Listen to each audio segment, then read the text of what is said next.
네, 안녕하세요. 테슬라 투자로 은퇴하기 아트라운 TV입니다.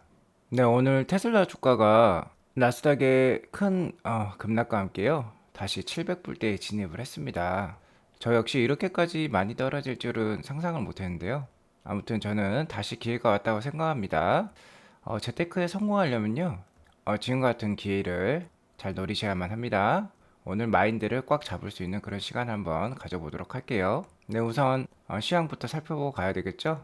나스닥이 오늘 12,000선이 무너졌어요. 11,620까지 떨어졌고 4.29%나 오늘도 급락이 있었습니다. 거의 패닉 상황이 다 다다랐다라고 보시면 될 것 같고 S&P 500도 4,000선이 무너졌어요.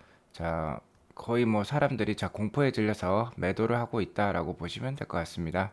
그에 반해서 유가는 오늘 하락을 했어요. 자, 지금과 같은 상황들이 인플레이션 때문이다라는 얘기들이 시장에서 많이 오고 갔는데 오늘 유가는 뭐 크게 하락했습니다. 뭐 7% 가까이 하락해서요.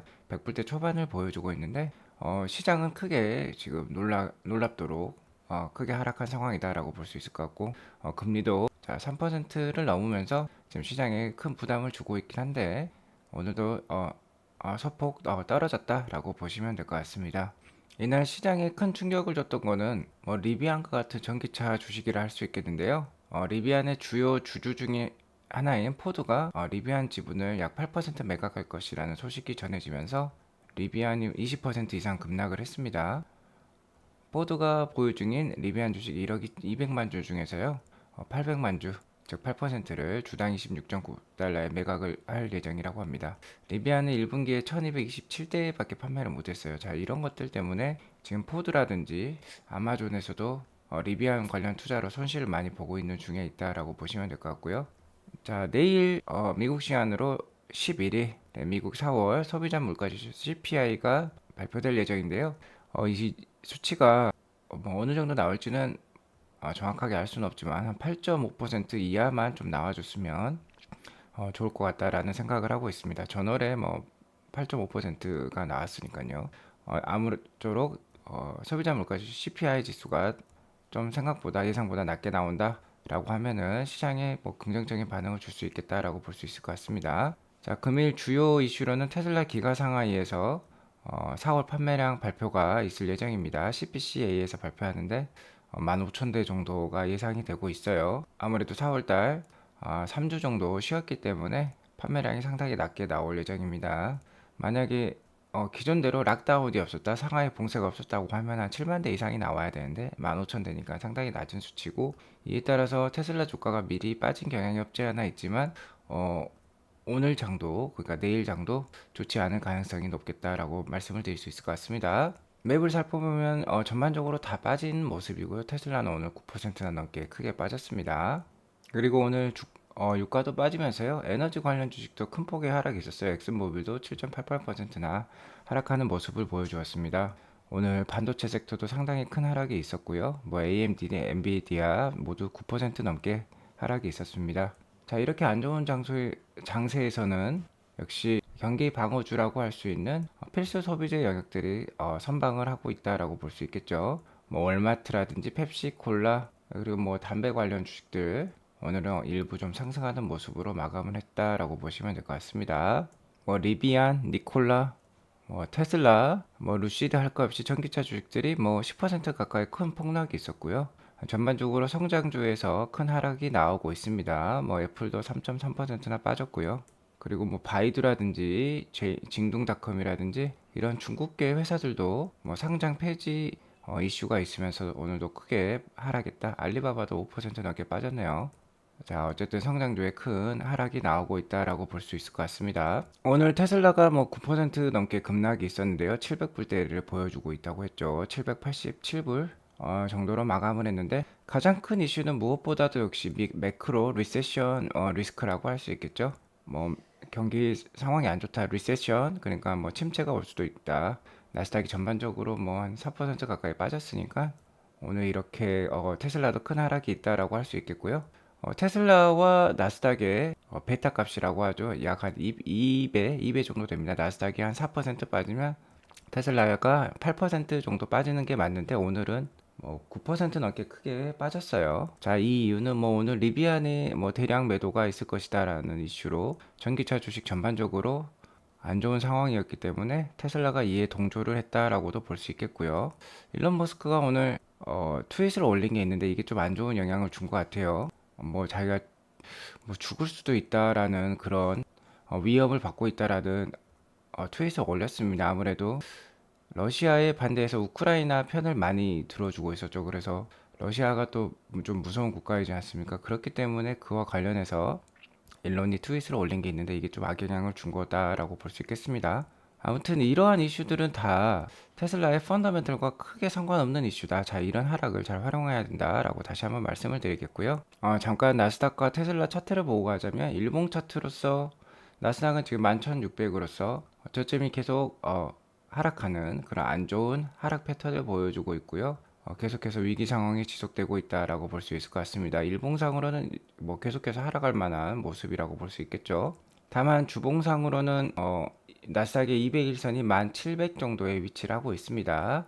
그리고 전에 코로나 상황 때도요. 2020년 3월, 4월 달에도 이 나스닥 200일선에서 반등하는 모습을 보여주었어요. 그래서 1700선을 전후로 해서 만약에 더 이상 뭐 하락이 마감이 될 수도 있겠다. 아직까지는 하락세니까 어디까지 떨어질지는 그 누구도 장담할 수는 없습니다. 다만 기술적 보조 지표상 지금 뭐 저점에 있다고 볼 수도 있겠지만 어쨌든 코로나 상황 같은 큰 위기가 다시 한번 계속해서 도래한다라고 보시면은 200일선 나스닥 200주선이 위치하고 있는 1700 정도가 그래도 지지권이지 않겠냐라고 볼 수 있을 것 같습니다. 테슬라 일봉 차트를 보겠습니다. 일봉 차트도 지금 200일선이 깨져 있는 모습이고 200일선 이하가 테슬라 주가가 상당히 빠르게 반등하는 구간이었는데요. 제가 그 밑에다 360일선을 하나 더 그었어요. 전에 360일선에서 테슬라가 이렇게 반등하는 모습을 보여주었기 때문에 일단 360일선을 한번 그어봤고 360일선도 깨져 있지만 지금 800불 이하에서는 아주 싼 가격이라 제가 한 750불까지도 하락할 수 있다. 750불 이하에서는 정말 많이 살 필요가 있다라고 지금 말씀을 드리고 있는데요. 지금 그러한 가격대가 왔습니다. 다시 한번 찬스를 주고 있다라고 보시면 될 것 같아요. 또한 시장의 공포지수라고 할 수 있죠. 빅스 변동성 지수. 빅스 지수랑 S&P 500 지수 옵션의 향후 30일간의 변동성에 대한 투자자의 기대감을 나타내는 지표인데요. 현재 34.75로서 상당히 공포감이 치솟은 상황이라고 할 수 있겠습니다. 공포감의 증가는 곧 주가의 하락을 뜻하죠. 자, 역대 빅스 지수의 차트를 보면은 자, 이때가 IMF 상황이었고 아시아 금융위기라고 할 수 있죠. 자, 이때가 리만 사태라고 할 수 있겠습니다. 2008년. 그리고 2020년 초반에 역시 코로나 상황 때 빅스 지수가 거의 50이 넘는 상황이 발생을 했었어요. 자, 대풍났기에는 50 이상이었는데 현재 한 35 정도 보여주고 있습니다. 지금도 뭐 빅스 지수가 상당히 높은 상황이다라고 볼 수 있을 것 같아요. 하지만 대폭락기에 뭐 45에서 50까지에도 수치를 보여준 적이 있기 때문에 아직 이러한 하락이 끝나지 않았을 수도 있겠다라고 볼 수 있을 것 같습니다. 또 하나 다른 지수가 있죠. 자, 공포 탐욕 지수라고 있는데요. 이것 역시 투자자들의 공포심과 탐욕을 수치한 지표라고 할 수 있겠습니다. 자, 공포감이 이렇게 하락할 때 주가도 상당히 낮았던 경향이 있어요. 자, 주가가 높을 때는 익스트림 그리드, 그러니까 탐욕 지수가 상당히 높아지는 시기다라고 볼 수 있을 것 같습니다. 자, 지금 공포 탐욕 지수는 앞서 보신 바와 같이 25 정도를 보여주고 있어요. 자, 25 이하일 때는 언제나 좋은 추매 기회였다라는 거 우리가 확인할 수 있었습니다. 자, 이렇게 빨간색을 그어 놓은 게 25라는 수치예요. 자, 공포 탐욕 지수가 지금 25인데 이 밑에 이 파란색 선은 이제 테슬라 주가를 뜻합니다. 위에서는 공포 탐욕 지수고요. 자, 테슬라 주가가 공포 탐욕 지수랑 거의 같은 경향을 보이고 있다, 같은 트렌드를 보이고 있다는 거 우리가 잘 알 수 있고요. 공포 탐욕 지수가 뭐 75 이상일 때, 그러니까 익스트림 그리드한 상황이죠. 아주 행복한 상황일 때 테슬라 주가가 1200불을 넘어섰습니다. 자, 그리고 공포 탐욕 지수가 25 이하일 때는 테슬라 주가가 아주 낮았어요. 여기 보이시죠? 또 최근에도 여기에 한번 있었고, 최근 테슬라 주가가 이제 700불대로 간밤에 하락을 하는 바람에 공포 탐욕 지수도 25 이하로 내려와 있습니다. 그래서 지금은 상당히 좋은 매수 기회다라고 볼 수 있을 것 같아요. 자, 이렇게 25 이해할 때만 노리셔가지고 테슬라 주식을 모아가는 것도 좋은 방법인 것 같습니다. 자, 아무튼 이러한 하락은요, 충분히 예견이 될 법한 하락이었다라고도 볼 수 있을 것 같습니다. 지난 나스닥이 2008년 글로벌 금융위기 이후부터 14년간 이렇게 10배가 넘는 상승을 해왔어요.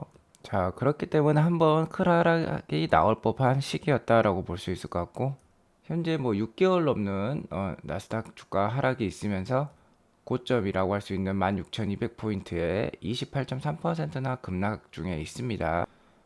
월가의 전설이라고 할 수 있는 피터 린치가 했던 말 중에 이런 말이 있어요. 시장은 2년마다 마이너스 10%씩 빠진다. 그리고 시장은 6년마다 마이너스 25% 이상 급락한다. 베어마켓이라는 거죠.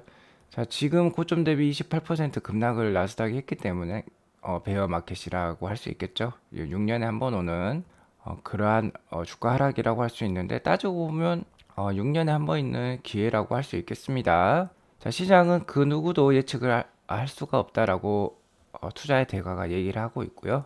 경제 전망에 14분을 쓴다면 12분은 버리는 것과 다름없다. 그러니까 경제 전망에 대해서 그렇게 심취해서 공부하지 말라라는 뜻이죠. 시장에 그리고 많은 유튜버 전문가들이 시장을 예측하려고 합니다만, 자, 시장 예측은 불가능하다는 겁니다. 그러니까 이런 상황일수록 시장을 예측하려고 하지 말고요. 기업을 공부하라는 거죠. 자, 기업을 공부했는데 이 기업이 5년 뒤, 10년 뒤 크게 성장할 기업인데, 시장이 지금같이 베어마켓에 들어가서 6년에 한 번 오는 기회가 오면은 크게 웃고 넘기고 오히려 욕심을 부려야 됩니다. 남들과는 반대로 해야 된다는 거예요. 자, 이렇게 힘든 위기 상황에서 주식을 그러니까 매도하고 시장을 떠나버리면 정말 안타까운 기회를 잃게 됩니다. 자, 피터 린치가 운영했던 1977년부터 1990년까지 13년 동안 운영했던 마젤란 펀드는 660배의 성장을 했다고 합니다. 자, 연평균 수익률이 29%라는 엄청난 수익률을 기록을 했어요. 자, 하지만 이 펀드에 투자한 과반이 넘는 사람들은 오히려 돈을 잃었다고 합니다. 이런 상황에 시장에 머물러 있지 못하고 다 매도하고 떠나갔다는 거죠. 자, 본인이 연구한 기업이 5년 뒤, 10년 뒤 크게 성장할 기업이라면 이럴 때를 활용해서 오히려 주식을 모아가셔야 되고요. 이런 위험한 시기 꼭 참아내야 된다. 그래야지 10루타, 그러니까 10배거 10배도 먹을 수 있겠다라고 볼 수 있을 것 같습니다. 어쨌든 계좌에 보이는 그런 수치는 사이버 머니라고 할 수 있고요. 평가 손익이기 때문에 팔지 않는다면 그 손익이 마이너스로 처리되는 게 아니죠. 자, 최대한 오래 보유할 필요가 있습니다. 자, 연초부터 말씀드렸지만 제가 올해 1월에서 5월 사이 테슬라 주가가 약할 것이다. 그리고 테슬라는 실적 성장주이기에 연초가 가장 싸다. 역사적으로 항상 상반기가 테슬라 주가에 약세가 있었어요. 그래서 850불에서 700불 사이 나누어 집중 매수가 필요하다고 했고, 지금 저는 테슬라 주가 750불도 굉장히 싸다고 생각합니다. 그래서 700불대는 역시 기회다. 잘 활용하셔라 라고 말씀을 드릴 수 있을 것 같아요. 그 이유는 테슬라 주가의 하락과는 반대로 테슬라 주식은 너무나도 잘 성장하고 있습니다. 자, EPS 트렌드만 보시더라도 2022년 1분기 EPS가 전년 동기 대비 3배나 성장을 했다 했죠. 자, 3배나 실적은 성장을 했는데 주가는 그대로예요. 오히려 더 낮은 수준에 머물러 있습니다. 그러니까 이럴 때 당연히 기회로 삼고 욕심을 더 부려야 되겠죠. 저는 올해 테슬라 주가가 1200불 이상은 확실히 한 번 정도 더 올 거라고 생각합니다. 아마 하반기에 올 것 같아요. 자, 지금 900불 이하도 좋은 기회인데 벌써 700불대가 와버렸어요. 자, EPS랑 주가랑 엄청난 괴리를 보이고 있다. 자, 장기적으로 봤을 때는 무조건 기업의 실적과 주가는 100% 같이 갑니다. 그러니까 이런 때를 기회로 활용하셔야 된다. 우리가 테슬라 주가 800불대, 700불대 봤을 때 테슬라 주가가 급반등, 1000불 이상으로 급반등하는 모습을 자주 발견을 했습니다.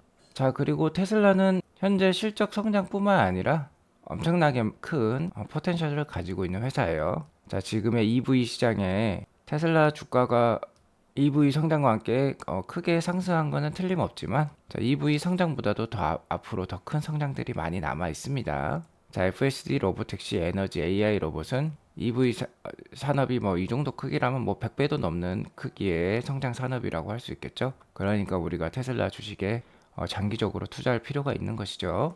자, 이러한 시장 하락은 언제 끝날지 아무도 모릅니다. 하지만 뭐 피터 린치가 얘기했듯이 기업에 집중하라는 거죠. 이럴 때일수록 더 기업에 집중할 필요가 있다. 그리고 테슬라는 정말 잘하고 있다. 우리가 너무나도 잘 알고 있고요. 구조적 성장 산업의 1등 주죠. 그래서 이럴 때는 기업에 집중하면서요. 5년, 10년 길게 보고 무던히 모아갈 뿐입니다. 제가 그것을 실천하고 있는 게 바로 이런 거죠. 간밤에도 제가 테슬라 주식 28주를 샀습니다. 828불, 821불, 800불에 이렇게 28주를 추가 매수를 했고요. 5월 장투일기 2차 예약 매수가는 749불에 10주, 701불에 20주 정도 걸어두었습니다. 이러한 700불대의 주가가 안 올 거라고 생각했는데 지금 와버렸어요. 저는 뭐 항상 현금 한 30% 비중을 보유를 하고 있기 때문에 계속해서 무던히 모아갈 따름입니다. 그래서 749불, 701불 정도에 이렇게 30주 정도 좀 더 공격적으로 매수할 생각이다 라고 말씀을 드릴 수 있을 것 같고요. 이 주가가 올지 안 올지는 그건 아무도 예상하지 못하는 것이죠.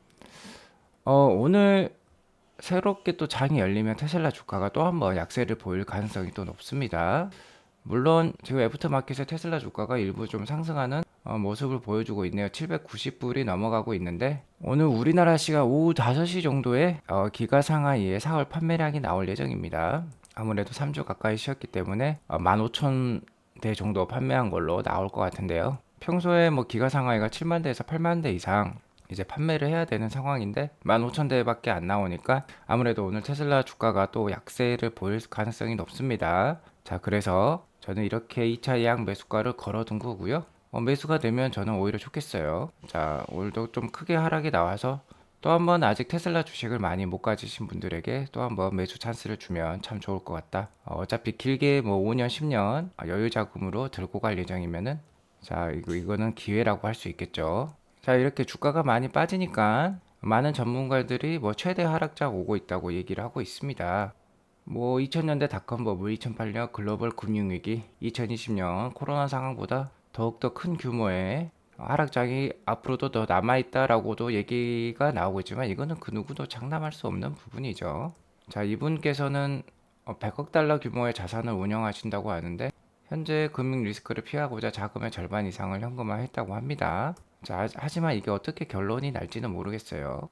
자, 어쨌든 이럴 때는 자, 워렌 버핏과 같이 성공한 투자자의 말을 잘 참고할 필요가 있습니다. 워렌 버핏은 투자 어려운 거 아니다. 자, 원숭이도 할 수 있다. 은퇴 후 모으려면 돈 모으려면 이렇게 하라라고 얘기를 하고 있는데 지금같이 어려운 힘든 상황에서 참고할 만한 얘기인 것 같아요. 자, 원숭이도 할 수 있다는 거는 누구나 쉽게 투자를 할 수 있다는 거고 쉽게 수익을 볼 수 있다는 겁니다. 자, 투자는 자본주의에서 자, 식탁에 떨어진 빵 부스러기를 챙기는 것과 다름없다. 주식시장은 참을성이 없는 자에게서 참을성이 많은 자에게로 돈을 이동시키는 장치이다. 자, 바로 이것이죠. 지금과 같은 상황을 잘 인내하셔가지고 기업에 집중하시면서 여유 자금으로 5년, 10년 이상 보고 투자를 이어나가실 수 있어야지 크게 재테크에 성공할 수 있겠다라고 말씀을 드릴 수 있을 것 같고요. 저의 테슬라 장투일기처럼 이런 하락을 잘 이용하셔가지고 테슬라 주식을 잘 모아갈 수 있는 그런 상황으로 활용해 보시기 바라겠습니다. 오늘 방송은 이것으로 마치겠고요. 나가시기 전에 구독과 좋아요 알람 설정 꾹꾹 눌러주시기 바라겠습니다. 자, 힘든 장세이지만 모두 화이팅 하세요. 감사합니다.